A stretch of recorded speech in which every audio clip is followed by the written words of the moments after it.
तो आज की क्लास में हम लोग स्टार्ट करने वाले हैं चैप्टर नंबर 3। देखो, इसके पहले की क्लासेस में हम लोगों ने चैप्टर नंबर 1 कंप्लीट कर लिया था। चैप्टर नंबर 2 जो है हमारा वार्षिक हिसाब, इसको हम बाद में देखेंगे। ये थोड़ा लेंदी चैप्टर है और थोड़ा सा इसमें चीजें और सीखना जरूरी है। तो उसके लिए मैं पहले बाकी चैप्टर्स बता देता हूँ ताकि कॉन्फिडेंस आपका अच्छा रहे, तो ये चैप्टर आसानी से समझ में आ जाएगा। ठीक है, तो इसलिए मैं डायरेक्टली चैप्टर नंबर 3 स्टार्ट कर रहा हूँ। इस वाले चैप्टर को हम बाद में देख लेंगे, टेंशन नहीं लेना, मैं बाद में इसको अच्छे से करवा दूंगा। ओके, तो अभी बात करते हैं चैप्टर नंबर 3 की। तो चैप्टर नंबर 3 का नाम है ख्याति का मूल्यांकन, यानी वैल्यूएशन ऑफ गुडविल। याद रखना, ख्याति को इंग्लिश में गुडविल भी बोलते हैं। ठीक है, तो तुम्हें थोड़ा फायदा रहेगा अगर जानते रहोगे क्या होता है गुडविल और ख्याति। अब देखो, अगर हम बात करते हैं ख्याति के मूल्यांकन की, मूल्यांकन का मतलब होता है किसी भी कीमत, किसी भी वस्तु की कीमत को आंकना। ठीक है, मूल्यांकन का मतलब क्या होता है? कीमत को आंकना। तो अब कीमत को आंकने से पहले हमें यह पता होना चाहिए कि ख्याति होता क्या है। ठीक है, सबसे पहला सवाल मन में ये आता है कि ख्याति क्या होता है। तो स्टार्ट करते हैं। देखो, ये तुम्हारे पास अगर बुक हो, ठीक है, तो बुक में टिक करते रहना जो जो चीजें मैं टिक करूंगा। अदरवाइज उसको तुम, अगर बुक नहीं है तो स्क्रीनशॉट ले सकते हो या नोट बना सकते हो। ठीक है, जैसा तुम्हें जो कंफर्टेबल लगे वो कर लेना। ओके,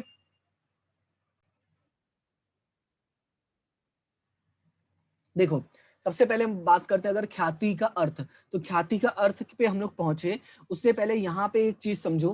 देखो, यहाँ पे एक लिखा हुआ है कि वर्षों पूर्व जिस धंधा की स्थापना की हो, उस धंधा को समय बीतने पर, ध्यान से समझना इस बात को, ये बहुत ही अच्छे से समझाया सिंपल बात में। फिर हम डेफिनेशन पे जाते हैं। पहले सिंपल मतलब समझते हैं कि वर्षों पूर्व जिस धंधा की स्थापना की हो, ठीक है, जिस भी धंधा की स्थापना की हो, उस धंधा में समय बीतने पर बाजार में उसका नाम, प्रतिष्ठा और अच्छे संबंध संयोजनों यानी संपर्कों का धंधा, लाभ धंधा को मिलता है। देखो, होता क्या है कि जब कोई भी बिजनेस शुरू होता है तो धीरे धीरे समय बीतने के बाद उनको कई सारी चीजों का फायदा होता है, जैसे उनके नाम का, उनकी प्रतिष्ठा का, उनके अच्छे संबंधों का, अच्छे कॉन्टेक्ट्स का। बोलते हैं ना कि हमारे बहुत कॉन्टेक्ट है मार्केट में, तो इन सब चीजों का उनको फायदा होता है। तो ये जो इन सब चीजों का उनको फायदा होता है ना, इसी फायदा को कहा जाता है ख्याति। जो सिंपल भाषा में अगर समझो तो अपनी नाम, अपनी प्रतिष्ठा का जो फायदा हो रहा है,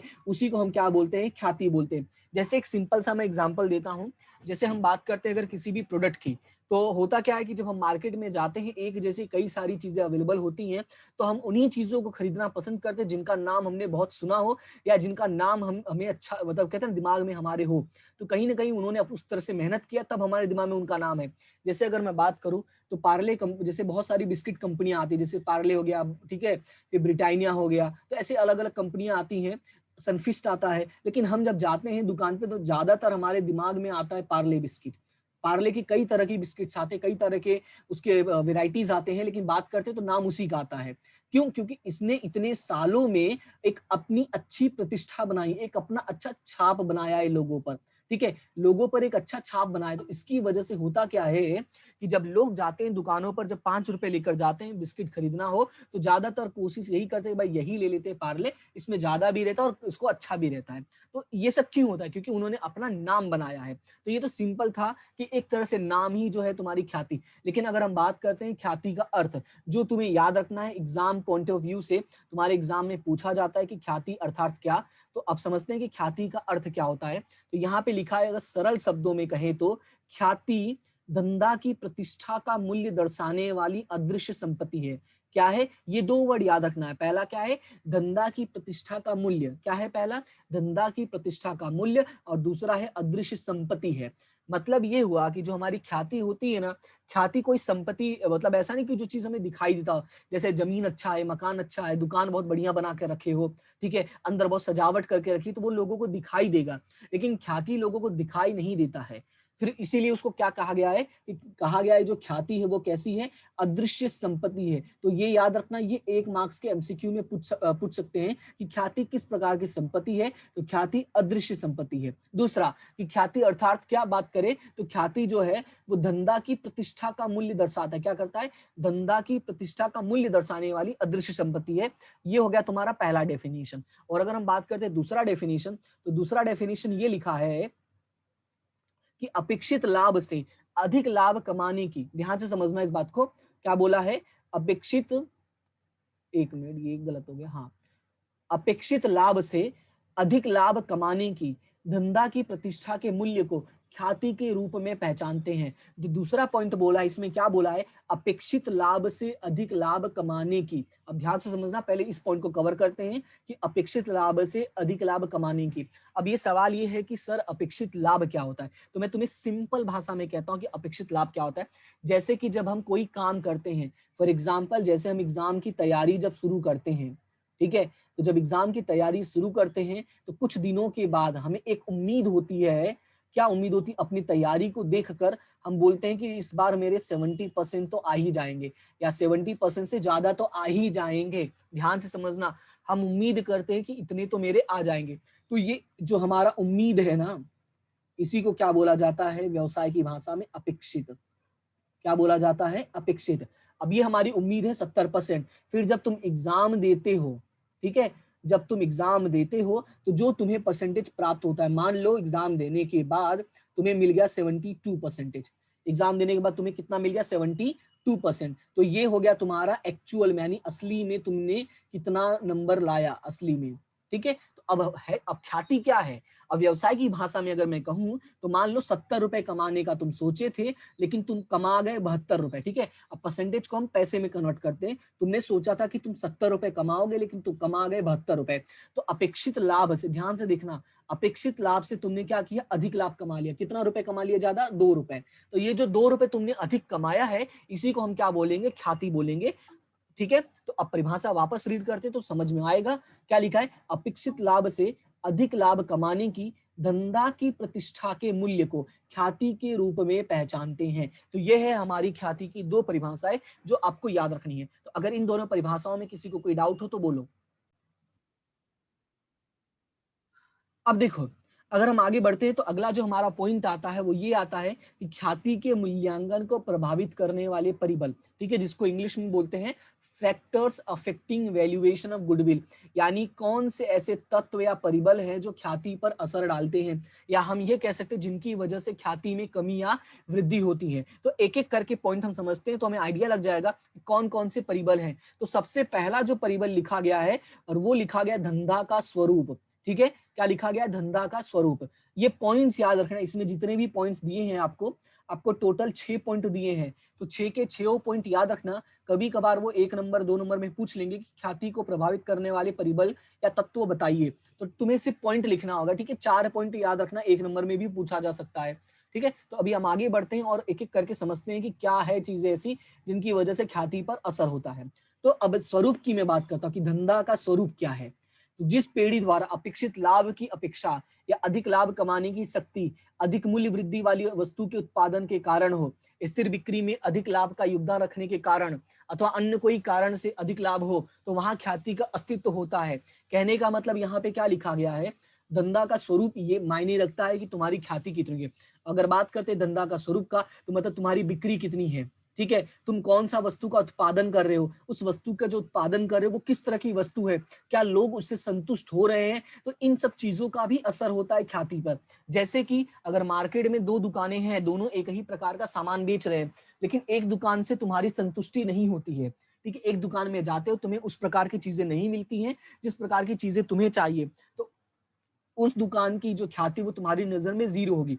जैसे हम जब कपड़ा लेने जाते हैं तो कपड़ा हम अक्सर उन दुकानों से लेते हैं जहां पे हमें अच्छे वैरायटी मिले, ठीक है, जहां पे हमारे फिट के हिसाब से मिले। लेकिन अगर हम किसी ऐसे दुकान पे जाते हैं जहां पे हमें अच्छे कपड़े नहीं मिलते, हमारे शरीर की फिट के हिसाब से नहीं मिलेगा, हम वहां दोबारा नहीं जाते हैं। तो कहने का मतलब यही हुआ कि तुम अगर ऐसी वस्तु दे रहे हो जिसके कारण लोगों में क्या हो रहा है, मूल्य, लोगों में इसकी पहचान, इसकी छाप बढ़ रही है, और उसके कारण तुम अधिक पैसा कमा रहे हो, उसको हम क्या बोलेंगे कि तुम्हारे व्यवसाय की ख्याति है। तो ये पहला पॉइंट में आ जाता है धंधा का स्वरूप में। फिर दूसरी अगर बात करते हैं धंधा का स्थल, अगर मैं बात करता हूँ कि धंधा का स्थल, तो धंधा का स्थल में कैसा है कि ये भी मायने रखता है कि तुम्हारा व्यवसाय कहाँ पर है। अब बात करते हैं कि तुम्हारा व्यवसाय कहाँ पर है, कैसे। तो मैं एक छोटा सा एग्जाम्पल देता हूँ। छोटा सा एग्जाम्पल ये है कि जैसे कि मान लो एक कार का शोरूम है ऑडी, ठीक है। ऑडी जो कार है, अगर उसका शोरूम जो है, अगर मैं यहाँ पे खोल देता हूँ यानी पांडेसरा में, ठीक है, अगर मैं पांडेसरा में कार का शोरूम खोलता हूं, तो ये बात तुम्हें पता है कि पांडेसरा में 99% जो फैमिलीज होती हैं वो मिडिल क्लास वाले हैं। मिडिल क्लास वाले का मतलब ये हुआ कि खाते हैं और कमाते हैं, कमाते हैं खाते हैं, इससे ज्यादा नहीं, ठीक है। जो 1% है भाई उनके पास पैसा है कि वो चीजों को अफोर्ड कर पाते हैं। लेकिन अगर मैं बात करता हूँ ये ऑडी कार की, ठीक है, तो ऑडी कार की जो कीमत होती है वो काफी ज्यादा होती है। तो अगर वो कार यहाँ पे शोरूम खोल भी देते हैं तो एक साल में, अगर मैं पूछता हूँ कि एक साल में तो क्या इतनी कार बिक पाएगी जितनी नॉर्मली दूसरी जगह पर बिकती? तो आंसर होगा नहीं, डेफिनेटली नहीं बिकेगा। क्यों क्यों नहीं बिकेगा? क्योंकि यहाँ पर इनके पास जो ग्राहक की संख्या है वो कम होगी। क्या? ग्राहक की जो संख्या है ना, यहाँ पे मैं सीधा लिखता हूँ, जो ग्राहक होंगे वो कम होंगे। तो इससे भी फर्क पड़ता है कि तुम्हारा व्यवसाय किस जगह पर है। और अगर किसी ऐसी जगह पर है जहां पे जो ग्राहक है वो अधिक है, मान लो जो सिटी है हमारा, उस सिटी के एकदम सेंटर में खोल दिया, जैसे कि मान लो कोई बड़ी जगह का नाम लेता हूँ, जैसे मान लो अड़ाजन हो गया, ठीक है, या हमारा वेसू जैसे एरिया हो गया। अगर इन जगहों पर मैं ये दुकान खोलता तो ये हमारे सिटी के मेन एरियाज हैं, ठीक है। तो अगर वहां पे इसकी दुकान खुलेगी ऑडी की, तो डेफिनेटली इसकी काफी ज्यादा बिक्री होगी। तो जब ज्यादा बिक्री होगी, ठीक है, ज्यादा ग्राहक आएंगे, तब इसकी क्या बनेगी? ख्याति बनेगी। जब कोई जाएगा ही नहीं, अभी पांडेसरा में मैंने कहा खोल दिया है, तो पांडेसरा में तो कोई जाएगा नहीं, हाँ जाएंगे फोटो खिंचवा के चले आएंगे। तो फोटो खिंचवाने से थोड़ी तुम्हारी ख्याति बढ़ जाएगी। ख्याति कब बढ़ेगी? जब तुम्हारा सामान बिक रहा है, लोग तुम्हारे पास आके तुम्हारे सामान को खरीद रहे हैं, तब हमारी ख्याति बढ़ती है, ठीक है। तो ये हमारा था सेकंड पॉइंट। ये एग्जांपल जो मैंने दिया है, इस एग्जांपल को तुम लिख लेना ताकि तुम्हें याद रहे लंबे समय के लिए, ठीक है। तो दूसरा पॉइंट हमारा धंधा का स्थल। अब बात करते हैं तीसरा पॉइंट। तीसरा है धंधा के वर्ष या मुद्दत। अब बात करते हैं समय। तो ऐसा माना जाता है जो जितना पुराना वो उतना अच्छा होता है। बोलते हैं ना कि ओल्ड इज गोल्ड, ऐसा एक डायलॉग मारा जाता है। क्यों कहते हैं? क्योंकि जो ज्यादा पुराना होता है लोग उस पर भरोसा ज्यादा करते हैं, उससे संबंध अच्छे होते हैं। जैसे अगर मैं एग्जांपल देता हूँ, एक छोटा सा एग्जांपल देता हूं मैं। जैसे कि अगर तुम लोग खाते होगे, मैगी कर आता है एक, ठीक है, एक मैगी आता था नेस्ले का। तो बीच बीच में 2-3 साल पहले हुआ क्या था, इस मैगी को कुछ महीनों के लिए बैन कर दिया गया था। क्या हुआ था कि कुछ महीनों के लिए इस मैगी को बैन कर दिया गया था। तो बैन करने के बाद हुआ क्या, तो उसके बाद आए बाबा रामदेव जिन्होंने पतंजलि वाला मैगी निकाला, ठीक है, पतंजलि का आटा नूडल निकाला था। तो मैं यहाँ पे सिर्फ मैं मैगी ही लिख देता हूँ, ठीक है, एम लिख देता हूँ, ये समझ जाओ कि ये मैगी है। तो पतंजलि वालों ने अपनी मैगी निकाली, और इस 6 महीने के लिए, जितने महीनों के लिए ये बैन था, 6 मंथ के लिए, उतने महीने में इनका बहुत चला पतंजलि का। लेकिन जैसे ही बैन इस पर से हटा, मतलब ये बैन खत्म हुआ, मार्केट में मैगी फिर से आ गई और फिर से मैगी का बिकना शुरू हो गया, और ये पतंजलि जो है वो दुकानों से गायब हो गया। यहाँ पे मेरे घर के पास भी जो दुकानें हैं, जब बैन हुआ तो सिर्फ पतंजलि पतंजलि ही मैगी दिखता था। लेकिन जैसे ही ये आया, मैगी वापस आया, नेस्ले वाला जो येलो कलर की प्लास्टिक में आता है, ईपी वाला नहीं बोल रहा हूं मैं, ठीक है, जैसे ही ये आया वैसे ही वो पतंजलि वाला गायब हो गया। क्यों गायब हो गया? उसका रीजन था, रीजन ये था कि इस वाले मैगी ने अपनी एक मार्केट में छाप बनाई है, और वो छाप अचानक से नहीं बनाई है, वो कई वर्षों तक बनाई है। कई वर्षों से ये काम कर रहे हैं, कई वर्षों से अपना प्रोडक्ट मार्केट में बेच रहे हैं, और जिससे कई सारे इनके ग्राहक बन गए हैं। तो इनकी मार्केट में इज्जत बन गई है, जिसको हम सिंपल भाषा में इज्जत कहते हैं, जो हमारी ख्याति है। इनकी मार्केट में क्या बन गई है? प्रतिष्ठा, ख्याति बन गई है। और इसी वजह से कि जब इन पर बैन हुआ था, भले दूसरे का धंधा चल गया, लेकिन जैसे ही मार्केट में वापस आए, दूसरे का धंधा फिर से क्या हो गया? बंद हो गया। तो इससे भी फर्क पड़ता है कि तुम कितने सालों से काम कर रहे हो, क्योंकि लोगों का तुम्हारे ऊपर क्या है? भरोसा बन जाता है, ठीक है। जैसे मैं बात करता हूँ, रतन टाटा हो गए, मुकेश अंबानी हो गए, ये ऐसे कुछ बिजनेसमैन है जो काफी वर्षों से कर रहे हैं। तो ये कुछ भी अगर नया काम करते हैं तो लोगों का भरोसा इन पर ज्यादा होता है, क्योंकि वर्ष इन्होंने बहुत दिया है, ठीक है। तो ये है हमारा सेकंड पॉइंट। फिर बात करते हैं थर्ड पॉइंट की। थर्ड पॉइंट है बाजार की स्थिति। अब बात करते हैं कि बाजार की स्थिति का मतलब क्या होता है। तो यहाँ पे जो मैं सिंपल यहाँ पे जो है वो मैं अंडरलाइन कर देता हूं, एकाधिकार या मर्यादित प्रतिस्पर्धा, ठीक है। तो उस धंधा में लाभ अधिक होता है, इसलिए धंधा में ख्याति का मूल्य अधिक होगा। अब बात को समझो, ये क्या है बाजार की स्थिति? मतलब ये है कि तुम किस तरह का सामान बेच रहे हो, उसका सामान में जो है कंपटीशन है या नहीं है। अगर मार्केट में कंपटीशन है तो सीधी सी बात है, तुम्हारा जो ख्याति है वो ज्यादा नहीं होगा। जैसे मैं एक सिंपल एग्जांपल देता हूं, ठीक है वैसे देखो ये व्यवसाय से रिलेटेड नहीं है, लेकिन समझ जाओगे। जैसे अगर तुम्हें मार्केट में कहीं बाहर जाना हो, ठीक है, जब तुम ऑटो लेने जाते हो तो तुम्हें पता है ऑटो स्टैंड पे बहुत सारे ऑटो खड़े होते हैं, ठीक है, 15-20 ऑटो तो लगभग हर जगह होते ही हैं। तो अगर एक ऑटो वाले ने बोला कि नहीं भैया 20 रुपए लगेगा, लेकिन तुम्हें पता है सिर्फ 15 रुपए लगता है, तो तुम उसके दुकान में कभी नहीं बैठोगे, हमें तो उसके गाड़ी में कभी नहीं बैठोगे, तुम जाओगे दूसरे ऑटो के पास। क्यों जाओगे? क्योंकि वहां पे क्या है? स्पर्धा है, प्रतिस्पर्धा है। तो उसकी जो ख्याति है वो नहीं बन पाई है, क्योंकि उसके पास उसके साथ कंपटीटर्स हैं, मार्केट में प्रतिस्पर्धा लोग हैं। लेकिन अगर मैं वही दूसरा एग्जांपल देता हूँ रेलवे का, ठीक है, दूसरा एग्जांपल मैं देता हूं रेलवे का, तो अब रेलवे में कैसा है? रेलवे चाहे जितनी कीमत रखे, ठीक है, रेलवे चाहे जितनी कीमत रखे, हम मजबूर होते हैं वहां से जाने में। क्यों? क्योंकि हमारे पास दूसरा साधन अवेलेबल नहीं है। हाँ, अगर ऐसा होता कि कोई दूसरी कंपनी भी ट्रेन चला रही होती तो हम कभी भी ये वाली रेलवे, भारत सरकार की जो रेलवे, वहां नहीं जाते। ठीक है, तो इसका मतलब ये हुआ कि ये इनका एकाधिकार है। अब एकाधिकार होने की वजह से इनका व्यवसाय में क्या है, लाभ प्रतिवर्ष बढ़ता रहता है। तो लाभ अधिक है, तो लाभ अधिक है तो इसका मतलब क्या होगा, ख्याति का मूल्य भी क्या होगा, अधिक होगा। सिंपल सा लॉजिक है, जितना ज्यादा तुम फायदा कमाओगे उतना ज्यादा तुम्हारा क्या होगा, मार्केट में ख्याति बढ़ेगा। ठीक है, तो ये एक सिंपल सा एग्जांपल मैंने दिया सिर्फ तुम्हें समझाने के लिए कि किस तरह से प्रतिस्पर्धा का भी असर पड़ता है। फिर अगला पॉइंट है संचालकों की कार्यक्षमता। अगला पॉइंट क्या है, संचालकों की कार्यक्षमता। अब इसमें समझो क्या है कि कार्यक्षम संचालन के कारण पेड़े की उत्पादकता में वृद्धि होती है और लागत घटती है, जिसके कारण धंधा का लाभ बढ़ता है, जो ख्याति की मूल्य वृद्धि का कारण बनता है। अब मतलब क्या है इसका, देखो संचालकों की कार्यक्षमता मतलब जो कंपनी को चलाने वाले लोग हैं उनकी कार्यक्षमता क्या है, वो कैसे काम कर पाते हैं, इसका भी बहुत बड़ा असर पड़ता है। उससे उस व्यवसाय की ख्याति उतनी होती है। जैसे मैं एक सिंपल सा एग्जांपल देता हूं क्रिकेट का। ठीक है, क्योंकि लड़कियां हो सकता है क्रिकेट उतना नहीं देखती हो, लेकिन फिर भी आजकल सभी बच्चे देखते ही हैं, तो समझ जाओगे तुम। जैसे क्रिकेट में एक प्लेयर है जिनका सबने नाम सुना होगा, महेंद्र सिंह धोनी। अब इनका नाम कितना इस तरह से है मार्केट में, और इनके अंदर इतना टैलेंट है, क्योंकि ये क्या है, मैं इनको मानता हूं कि ये एक तरह के क्या है, संचालक है। अब ध्यान से समझना, ये कौन है, एक तरह के संचालक है, और इनकी जो कार्य क्षमता है वो हमें पता है वो कितनी अच्छी है। तो ये जिस भी टीम के साथ जुड़ते हैं वो टीम अच्छा करने लगती है, ऐसा हम देखते हैं, क्योंकि इनके अंदर वो कार्य करने की जो क्षमता है वो दूसरों से अधिक है। जो लोगों को मैनेज करने की क्षमता है, अपने लोगों को आगे बढ़ाने की, उनको समझाने की, ठीक है, उनसे किस तरह से काम निकलवाना है, कौन से प्लेयर से क्या काम करवाना है, इनके अंदर वो जो टैलेंट है वो दूसरों से कहीं ना कहीं ज्यादा है। और इसी वजह से किसी भी टीम के साथ जुड़ते हैं वो टीम अपने आप क्या हो जाती है, अच्छा करने लगती है, यानी लाभ कमाने लगती है। अब अगर मैं इसी को व्यवसाय में कन्वर्ट कर दूं, तो व्यवसाय में क्या है कि जो व्यवसाय के संचालक होते हैं अगर वो अच्छे हैं, उनका डिसीजन सही होता है, वो बढ़िया काम कर पाते हैं, तो इससे क्या होगा, व्यवसाय का लाभ अपने आप बढ़ेगा, और लाभ बढ़ेगा तो इसका मतलब क्या होगा, इनकी ख्याति बढ़ेगी। ठीक है, ये था हमारा पांचवा पॉइंट। अब बात करते हैं छठा, यानी अन्य विशेष लाभ।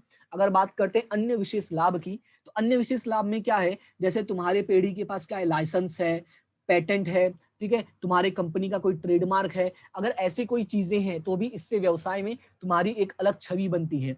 जैसे हम बोला था, देखो इन लोगों को तो लाइसेंस भी मिल चुका है, मतलब सरकार मान्य है, इनके पास खुद का ट्रेडमार्क है, देखो ये इनकी कंपनी का लोगो है, हम बोलेंगे ना देखो ये इनकी कंपनी का लोगो है, ये इनकी कंपनी का कार्ड है, सरकार मान्य है, देखो ये इनका रजिस्टर पत्र है। तो इस तरह की चीजें होती तो मार्केट में क्या होता है, उनका नाम बढ़ जाता है, और जिससे अगर नाम बढ़ गया तो नाम बढ़ने का मतलब ये है लाभ अधिक कमा रही है, लाभ अधिक कमाने का मतलब सीधी सी बात है, हम किसकी बात कर रहे हैं, ख्याति की बात कर रहे हैं।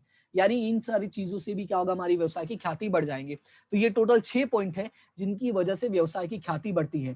पहला पॉइंट क्या था, पहला पॉइंट था धंधा का स्वरूप, दूसरा पॉइंट था धंधा का स्थल, जिसमें मैंने पांडेसरा का और रॉडी का एग्जांपल दिया, तीसरा था धंधा के वर्ष, जिसमें मैंने मैगी और पतंजलि का एग्जांपल दिया, चौथा था बाजार की स्थिति, जिसमें मैंने रेलवे का एग्जांपल और ऑटो का एग्जांपल दिया, पांचवा नंबर था संचालकों की कार्यक्षमता, जिसमें महेंद्र सिंह धोनी का एग्जांपल दिया, और छठा नंबर था आपका अन्य विशेष लाभ। ठीक है, तो ये कुछ पॉइंट्स हैं जो तुम्हें याद रखने हैं। तो अब इन 6 पॉइंट्स में अगर किसी को कोई भी समस्या हो तो बोलो। ठीक है, तो ये हमारा ख्याति पर असर करने वाले परिबल हो गया। अब बात करते हैं अगले पॉइंट की। तो हमारा अगला पॉइंट है कि ख्याति के मूल्यांकन की आवश्यकता। हमें क्या ऐसा वजह पड़ा कि जिसकी वजह से हमें ये जानना पड़ा कि भाई हमारे ख्याति, हमारे मार्केट मतलब हमारे व्यवसाय की मार्केट में क्या कीमत है, क्या उसकी ख्याति है। कोई ना कोई तो ऐसी आवश्यकता होगी जिसकी वजह से हम जानना चाहते हैं कि हमारे व्यवसाय की क्या ख्याति है, क्या प्रतिष्ठा है, लोग क्या सोचते हैं इसके बारे में। तो कुछ वजह है जिसमें हमारे यहाँ पे टोटल 6 रीजन है। ये 6 रीजन आपको याद रखना है। सबसे पहला रीजन है वर्तमान साझेदारों के लाभ हानि वितरण या बंटवारे के प्रमाण में परिवर्तन किया गया हो तब। पहला पॉइंट क्या है कि उनके लाभ हानि वितरण या उनके प्रमाण में क्या किया गया हो, परिवर्तन किया गया हो, तब हमें ख्याति निकालना पड़ता है। इसका मतलब देखो कैसे, लॉजिक में तुम्हें समझाता हूं। जैसे मान लो कि 3 व्यवसाय में काम करने वाले लोग थे, ए बी सी। पहले ये लोग 2:1 में लाभ हानि बांटते थे, फिर इन लोगों ने कर लिया 1:1:1। अब देखो इनका लाभ हानि का जो प्रमाण है वो क्या हो गया, बदल गया। पहले 2:2:1 था, अब क्या हो गया, एक एक हो गया, मैं इसको ओल्ड लिख देता हूँ, इसको न्यू लिखता हूँ ताकि तुम्हें क्लियर रहे। ठीक है, ये पुराना है और ये नया है। अब इनके लाभ हानि में परिवर्तन हो गया, तो लाभ हानि में परिवर्तन होने की वजह से हमें करना पड़ता है पुनः मूल्यांकन। ये हम अगले चैप्टर में पढ़ेंगे तो तुम्हें और आइडिया लगेगा, लेकिन अभी समझ लो हमें क्या करना पड़ता है, पुनः मूल्यांकन। हमें चीजों को फिर से व्यवसाय के सब गठित करना पड़ता है, देखना पड़ता है कि अब आगे हमें व्यवसाय का हमने स्वरूप बदल दिया, अब हमारा जो साझेदार है वो लाभ हानि बांटेंगे एक एक, तो अब यहाँ से जो भी काम होगा वो नए तरीके से होगा। तो जब नए तरीके से होगा तो हमें क्या करना पड़ता है, ये देखना पड़ता है कि आज के समय में ख्याति क्या है मार्केट में, क्योंकि उसका भी तो आज की बात से नया गणना होगा, क्योंकि अब जो पीछे का था वो तो 2-2-1 में खत्म हो गया, अब आज से नया शुरू होगा। तो हमें आज से ये जानना होगा कि ख्याति की कीमत क्या है। ये हमारा पहला पॉइंट है। बात करते हैं दूसरा, तो दूसरा है नए साझेदार का प्रवेश हो तब, जब कोई नया साझेदार आता है तब भी हमें ख्याति जानना होता है। जैसे मान लो ए और बी पहले से ही थे, ठीक है, अचानक से सी आ गया, तो सी आने की वजह से इनके व्यवसाय में जुड़ गया वो। अब सी आया है तो तुम्हें पता है कोई नया व्यवसाय में आता है, मालिक बनकर आता है, तो उसको बिना काम के सब फायदा मिल जाएगा कि नहीं। अब जैसे मैं बात करता हूं, मान लो मुकेश अंबानी की जो कंपनी है जियो, ठीक है, मान लो जियो कंपनी है वो चल रही है, अब तुम्हें पता है मार्केट में जियो की एक वैल्यू बन गई है, ख्याति बन गई है। अब कोई नया मालिक अगर आ जाता है, कोई नया आदमी आके उस कंपनी को खरीदना चाहता है, तो सीधी सी बात है जियो के जो नाम हुआ है उसका भी फायदा मिलेगा, मतलब मार्केट में जो उसकी कीमत चल रही है लोग उसके नाम से ही पहचान जाते हैं, उस कीमत का फायदा मिलेगा। तो जब उस कीमत का उसको फायदा मिलेगा तो उसको भी पैसे देने पड़ेंगे। तो अब हमें गणना करना पड़ता है कि आज हमारे मार्केट में, मतलब मार्केट में हमारे बिजनेस की यानी व्यवसाय की ख्याति की कीमत क्या है, हमारी कीमत क्या है, उसके हिसाब से हम सामने वाले से पैसे मांगते हैं। इसके बारे में हम डिटेल में पढ़ेंगे चैप्टर नंबर 5 में। चैप्टर नंबर 5 में प्रवेश के बारे में डिटेल में पढ़ेंगे। फिर अगला पॉइंट है हमारा, वर्तमान साझेदारों में से कोई साझेदार क्या हो, निवृत्त हो। पहला पॉइंट क्या था, प्रवेश, दूसरा क्या था, निवृत्ति। निवृत्ति का मतलब छोड़ के चला जाए। तो जैसे सेम लॉजिक यहाँ पे है कि आया था तो व्यवसाय में ख्याति लाया था, उसी तरह से अगर 3 लोग हैं ए बी और सी छोड़कर जाता है, तो जब सी छोड़कर जाएगा तो उसने आज तक जो भी काम किया होगा तो व्यवसाय में उसका भी नाम हुआ होगा, उसके नाम की वजह से भी मार्केट में ख्याति बढ़ी होगी, तो उसे अपना हिस्सा चाहिए होता और वो अपना हिस्सा लेकर चला जाएगा। सेम लॉजिक है, जैसे इसमें आता है तो लेकर आएगा, वैसे इसमें जाता है तो लेके जाएगा। ठीक है, ये भी चैप्टर पढ़ेंगे हम, ये वाला भी जो पॉइंट है डिटेल में पढ़ेंगे चैप्टर नंबर 6 में। फिर उसके बाद है वर्तमान साझेदारों में से किसी साझेदार की मृत्यु हो तब। अब मृत्यु और निवृत्ति दोनों एक ही चैप्टर में पढ़ते हैं, चैप्टर नंबर 6 में। तो ये याद रखना कि ये दोनों तीसरा और चौथा पॉइंट, ठीक है, तीसरा और चौथा पॉइंट हम पढ़ेंगे चैप्टर नंबर 6 में। यानी कोई निवृत्त हो या तो किसी की मृत्यु हो जाए। मृत्यु होने का मतलब देखो, निवृत्ति हुआ तो छोड़ के जा रहा है, और मृत्यु हुआ तो हमेशा के लिए छोड़ के जा रहा है, दोनों में छोड़ के तो जा ही रहा है ना। तो जब हमेशा के लिए छोड़ के जाएगा तो वो पैसा लेने तो वापस आएगा नहीं, लेकिन हमें नियमानुसार उसके घर वालों को या उसका जो ये होगा प्रतिनिधि होगा, हमें उसे पैसा चुकाना पड़ता है। तो हमें देखना पड़ेगा भाई आज मार्केट में कीमत क्या है। फिर अगला पॉइंट है साझेदारी पेढ़ी का कंपनी में रूपांतरण।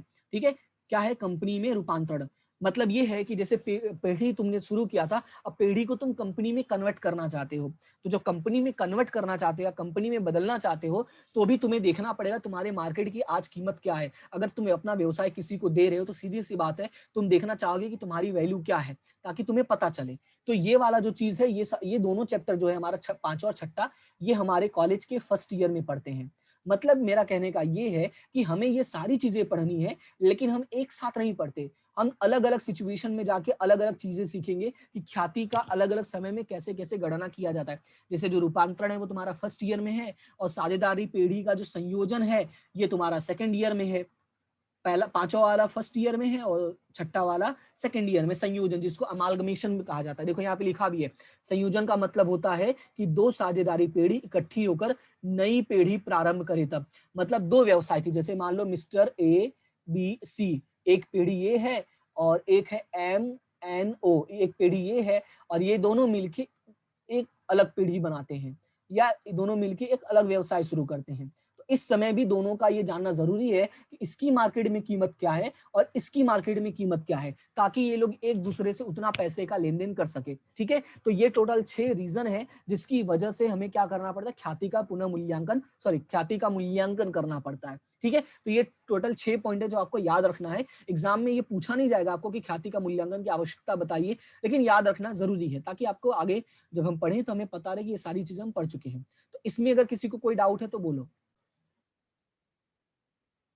अब हमारा यहाँ से चैप्टर असली में स्टार्ट होता है। असली में मतलब ये है कि हमें जो चीजें एग्जाम में एकदम कंफर्म पूछी जाती हैं, हमें पूछा जाता है मूल्यांकन की पद्धतियां, यानी हमें प्रैक्टिकल सवाल पूछे जाते हैं जो आपको 4 नंबर का आता है। तो ये भी याद रख लो, चलो मैं लिख देता हूँ कि आपको कैसे कैसे पूछा जाएगा। ठीक है, एक आपको MCQ आता है, ठीक है, एक आपको 1 मार्क्स वाला क्वेश्चन आएगा और एक आपका क्वेश्चन आता है 4 नंबर का। ठीक है, तो इस तरह से आपको टोटल 6 नंबर का क्वेश्चन पूछा जाएगा इस चैप्टर में से। तो 1 नंबर का MCQ, जो पहला पॉइंट मैंने बताया था कि ख्याति अदृश्य संपत्ति है।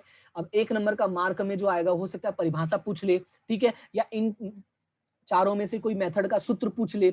और उसके बाद आपका आ गया 4 नंबर का जो सवाल आएगा वो इन चारों में से कोई एक सवाल पूछ लेगा। वैसे हमें पढ़ने 5 मेथड, 5वां मेथड सबसे लास्ट में, वो मैं लास्ट में बताऊंगा। हमें ऑफिशियली 4 ही दिया हुआ लेकिन है टोटल 5 मेथड। ठीक है, तो इन 5 में से कोई भी तरह का सवाल हमें एग्जाम में पूछा जा सकता है। तो देखते हैं कुल कितने मेथड है। तो हमारे पास कुल 4 तरह के मेथड दिए गए और 5वां मेथड लास्ट में है। तो यहाँ पे मैं +5 करके लिख भी देता हूँ।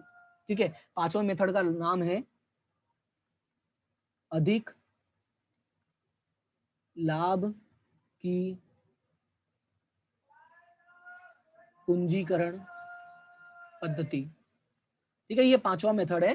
पहला मेथड क्या है, औसत लाभ की पद्धति। पहला मेथड में हमें सीखना है कि हमें औसत लाभ के आधार पर हमें व्यवसाय की ख्याति निकालनी होती है। दूसरा मेथड है भारित औसत लाभ की पद्धति के आधार पर। दूसरा मेथड है भारित औसत लाभ। ये औसत और भारित औसत हमें निकालना आता है, हमने बचपन में भी बहुत बार पढ़ा है, लेकिन मैं यहाँ पे शुरू से सारी चीजें बताऊंगा, उसका चिंता नहीं है। फिर तीसरा आता है हमारा अधिक लाभ की पद्धति। ठीक है, जिसमें हमें देखना होता है कि कंपेयर करना होता है, तुलना करनी होती है कि हमें कितना अधिक लाभ हुआ है, उसके आधार पे हमें करना होगा। फिर चौथा आता है हमारा लाभ के पूंजीकरण की पद्धति, यानी जो भी हमारा लाभ होगा उसका पूंजीकरण करते हैं। और हमारा जो 5वां होता है उसमें जो हमारा अधिक लाभ होता है उसका हम पूंजीकरण करते हैं। देखो लिखा हुआ है अधिक लाभ की पूंजीकरण, और अधिक लाभ देखो इसमें हमारे तीसरे पॉइंट में है और पूंजीकरण है हमारे चौथे पॉइंट में। यानी ये जो 5वां मेथड है ये हमारा तीसरे और चौथे का मिक्सचर है। ये तीसरे और चौथे का क्या है, मिक्स है।